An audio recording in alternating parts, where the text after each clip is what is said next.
Hello and welcome to this week's Ruby Shoes podcast, delivering the very best local entertainment news across East Anglia each and every week. Well, we're back from our travels, first to Paris to soak up some Parisian atmosphere, and then we had a short hop over to Germany for plenty of Glühwein and Christmas markets.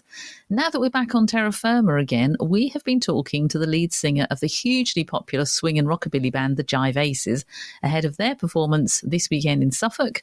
We hear from another Panto star and with a review of the Rock and Roll Panto, which has opened at Ipswich's new Wolsey Theatre. Plus, as always, a roundup of some of the region's top shows coming your way very soon, which you won't want to miss. Let's begin by hearing from Ian Jackson from the Jive Aces.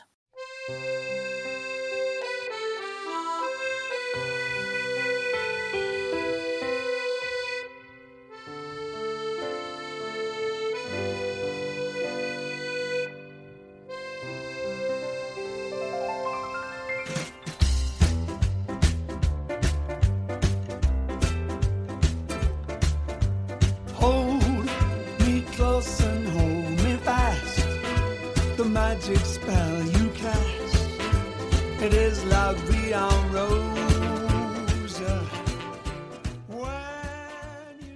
The Jive Aces are an Americana blues jazz rockabilly group from East Grinstead, but more importantly, they're the UK's #1 jive and swing band, and I'm absolutely delighted they're joining me now for the Ruby Shoes podcast. With me is Grazia, Alex and Ian. Now, Ian, you're going to do the talking. You've been nominated to do the interview, I think. Well, I'm afraid so. Welcome. Great to be talking to you. I've just been watching your latest music video, actually, as I waited for you to come online. La Vie en Rose. That was shot in Paris, and I've literally come back from Paris 2 days ago. So it was amazing. Oh, wow. Just see all those sights again and be brought right back there, because it's such a magical place. It must have been amazing to shoot the video there. Yeah, no, it was so awful. It was such a sacrifice for our art to have to go over there and film it. And it was meant to be raining, and it stopped raining the rain held off. That we did it in over 2 days, and literally we finished. There's a little shot you probably saw in the cafe where Vince is playing the piano. We finished shooting, and it started pouring with rain. So we all ran in that cafe, and by then there was another musician in there. We ended up having a jam session with the guy that was playing in there, and all the tourists that went running in to get out of the rain. Oh, but otherwise, It was really hot for 2 days. Beautiful, and we booked in our favourite Parisian gig, which we've been doing since we first ever started, which is the little shot you see inside a club, which is called the Caveau de la Huchette, which is a legendary, famous jazz club there. Oh, yeah, it's lovely. So tell me the connection. How do you get from East Grinstead to Paris? There's obviously a strong connection there, and that song is a beautiful song as well. Well, it was just Grazia started playing that on the accordion, really, and we thought, well, if she knew it and loved the tune, and we ought to do it. But also, everybody that's done it has done it. It's really sad, even though the actual song is about being in love and looking at life through rose-coloured glasses, sort of thing. So we thought, let's do a version of it. Well, you wouldn't get the Eiffel Tower in the background, as you did so beautifully there. So well done to your cinematographer. That was a fantastic shot. I love that. And the single is available to download, and I would recommend it because it is a gorgeous, gorgeous version. I love that. Now, also, you were busy this year because your latest album came out in the summer. Tell me some of the highlights from, well, not only from the album, but from this year for you, because you've had a busy year, haven't you? Yeah, it has been a busy year, and it's so good after those couple of years of not so busy to be back out, and it's really built up again, and we're really almost more busy than we were before. And so the album is something that we started recording before the Panto, as we call it, and then we got to finish it and got it mixed and mastered, finally out. Did some artwork. Got a friend of ours who's a vintage artist to do the artwork on it, which is a bus, a travelling bus, because the album's called Keeping the Show on the Road. And that was the last song we did, because when we got out on the road again, And it was so great being out doing live music and being with all the people again. And it was amazing. And what you need to do to keep the show on the road. So I wrote that song about keeping the show on the road, basically. And then we thought it's a good title for the album because the songs on the album are the ones that basically we always get asked for. We do them live and people would say, oh, is that on an album? And we'd go, no, that's not actually. And so we decided to do the actual ones that we do live at the gigs. And some of them being show numbers with a lot of energy that you think, can I come across on an album? And it actually did. So it's great and it's selling really well because, especially at gigs, because it's a bit like, buying the soundtrack for the musical you've just seen or something, So it's going really well. And then due to that, we've just been playing a lot of shows. Is there a particular song that you have to do every gig? You wouldn't get away with it. You'd be mobbed if you didn't do it. Oh, yeah, absolutely. That's Bring Me Sunshine, which is one we did with my iconic and legendary yellow ukulele on a video, which we did, must be 10 years ago now. And that went that was our first viral video. It's got like 3.5 million, and now it's just coming up to about 4 million views on it. And that's a Jive version of the famous, Morecambe and Wise Bring Me Sunshine. And it starts off slow with the ukulele and then speeds up. And the video is a great video. It's very universal. And that's so well known. I mean, we've done shows all over the world just from that video. Yeah. Jazz festivals, Morocco, to all over the place. It's amazing, and so we always get requests for it. And some people just know us from that one video. Sometimes we'll meet someone somewhere, and they just know us from that one video. And I think they also know you from your wonderful yellow suits that you wear as well, which go with your ukulele. I managed to catch up with you at Twinwood this September. No, sorry, August, wasn't it, Twinwood? Yeah. So much fun for you to play that weekend. It must be amazing. Yeah. It's Twinwood's an amazing festival. We started doing it, I don't know how long ago, but it was originally called the Glenmiller Festival or something. That's because right. It's the actual... Twinwood is it's near Bedford, but it's the actual airbase, American airbase, where Glenmiller took off, never to be seen again. And so it started off as just 1940s, a bit of 1950s, and now it's huge, and there's all number of stages and every type of vintage music you can possibly think of.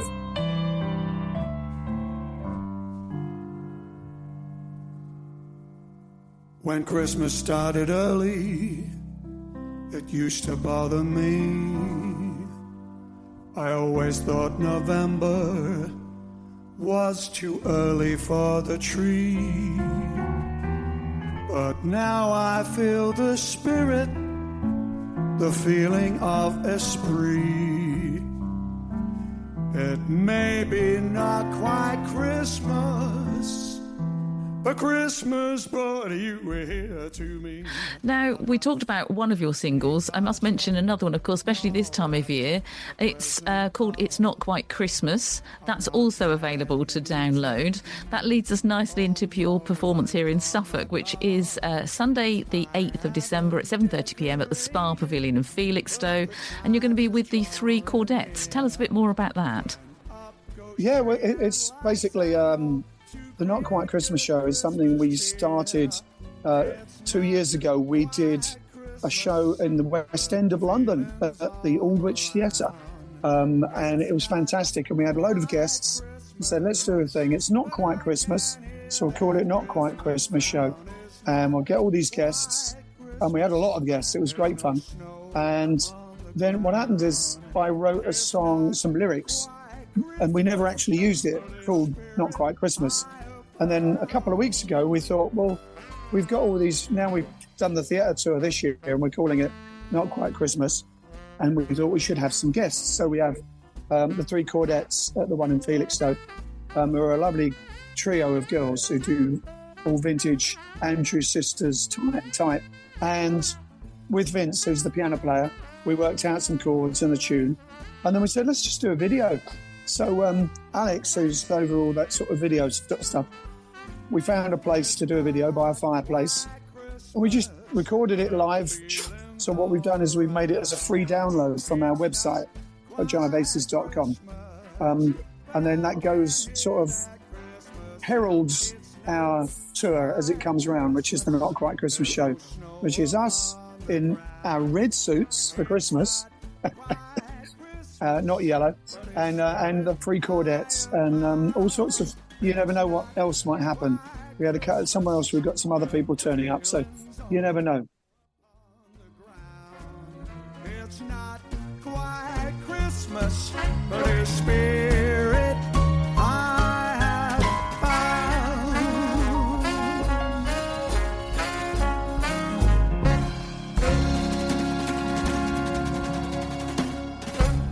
Merry Christmas. Jive Aces will be at the Spa Pavilion this Sunday. That's the 8th of December from 7:30 p.m. To get the last remaining tickets, it's spapavilion.uk.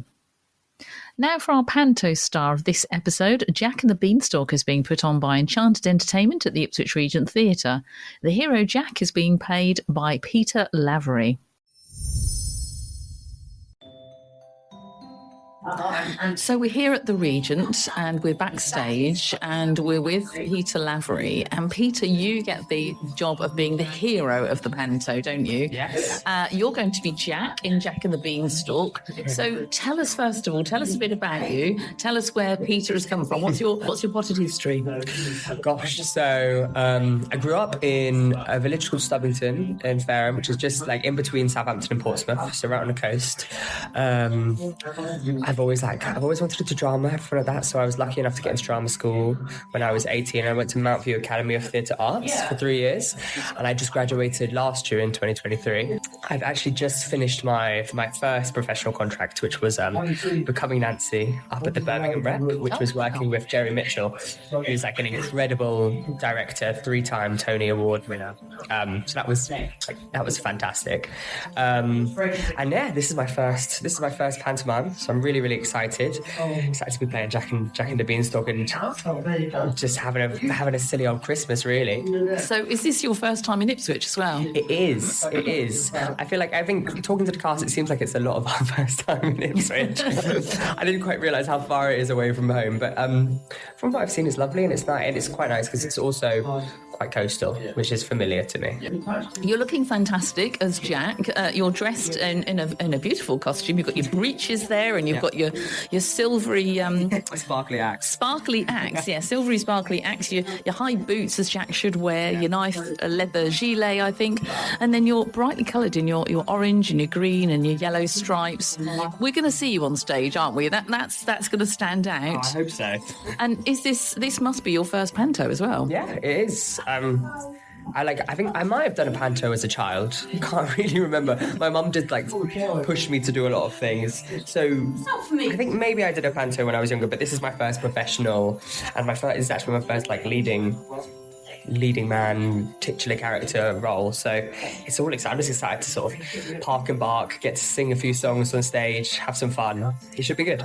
Oh, wonderful. I was going to ask you about the singing side of it. As an actor, I know it goes hand in hand, doesn't it? But what sort of things do you like to sing? What things are we going to imagine you singing? Well, personally, I am a musical theatre boy through and through. That's what I trained in, and that's what I really enjoy to sing.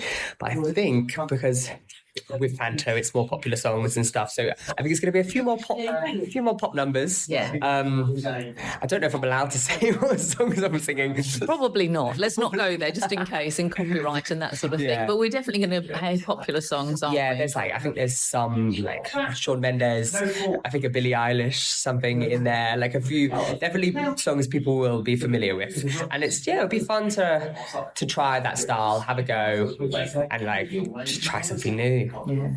And then, tell me about the acting gene in your family.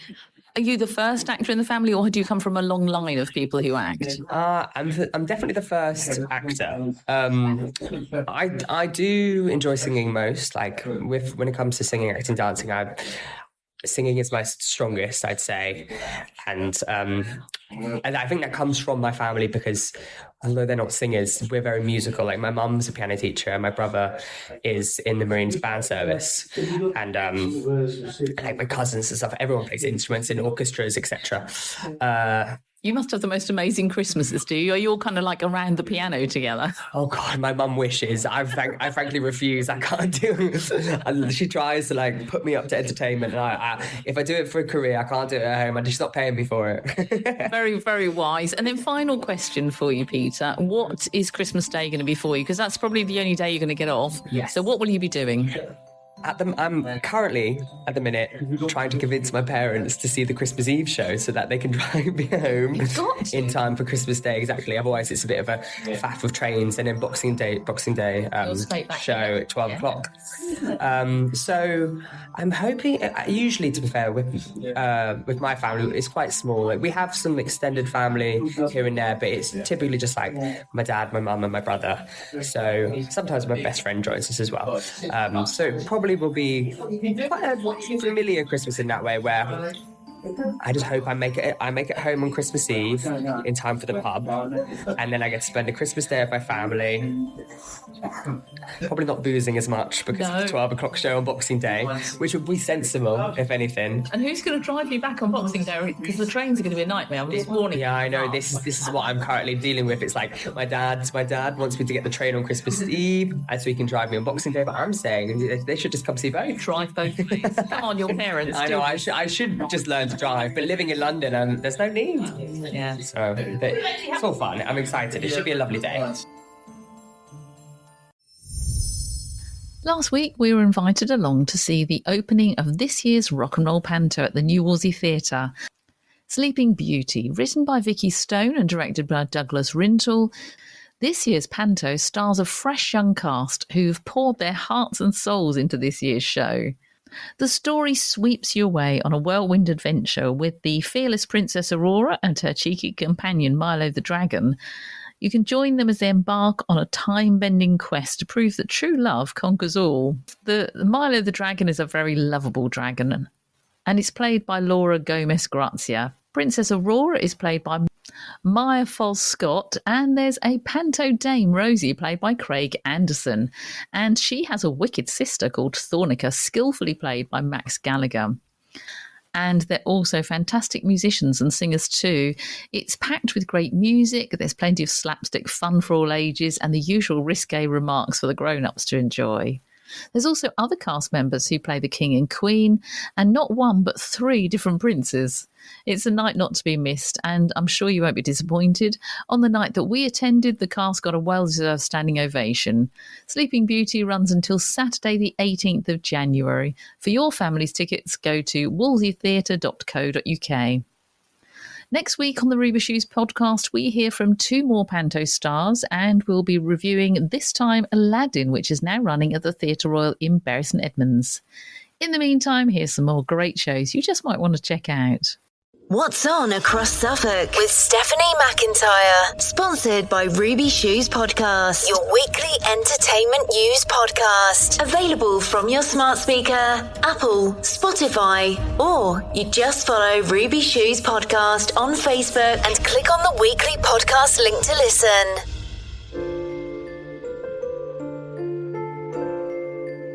There's a host of great shows on offer across Suffolk's magnificent theatres, and here's just a selection to tempt you. Thursday the 5th of December at the Ipswich Corn Exchange from 7:30pm, direct from the Royal Albert Hall, A Country Night in Nashville recreates the scene of a buzzing honky-tonk in downtown Nashville, perfectly capturing the energy and atmosphere of an evening in the home of country music. Prepare to be transported on a musical journey through the history of country, featuring songs from its biggest stars, both past and present. Hits from Johnny Cash to Alan Jackson, Dolly to the Chicks, Willie Nelson to Casey Musgraves, all showcased by the amazing Dominic Kaplan and the Hurricanes.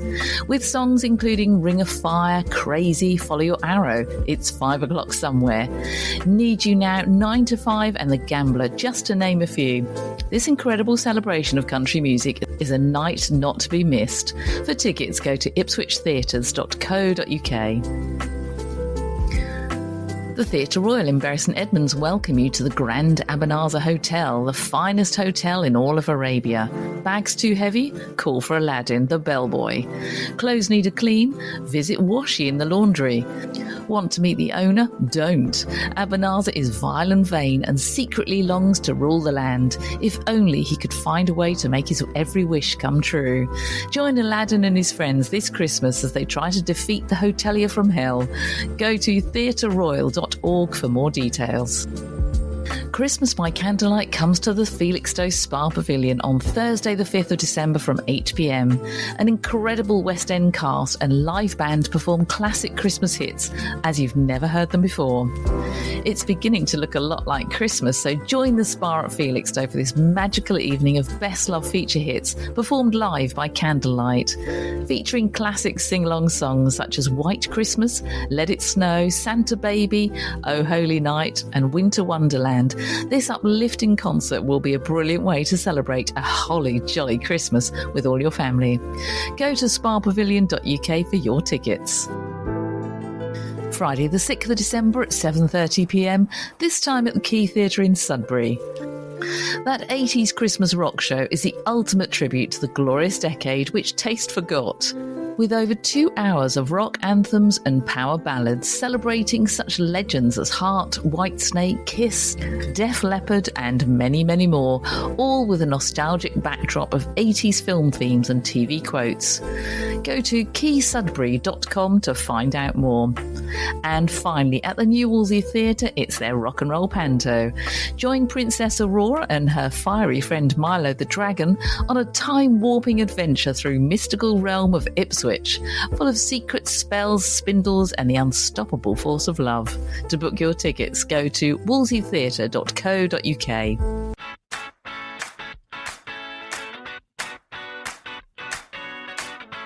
Don't forget, you can always get in touch with us via our Facebook page at Ruby Shoes Podcast. We'd love to hear about your forthcoming plays, your comedy, or perhaps your panto, so we can tell everybody else.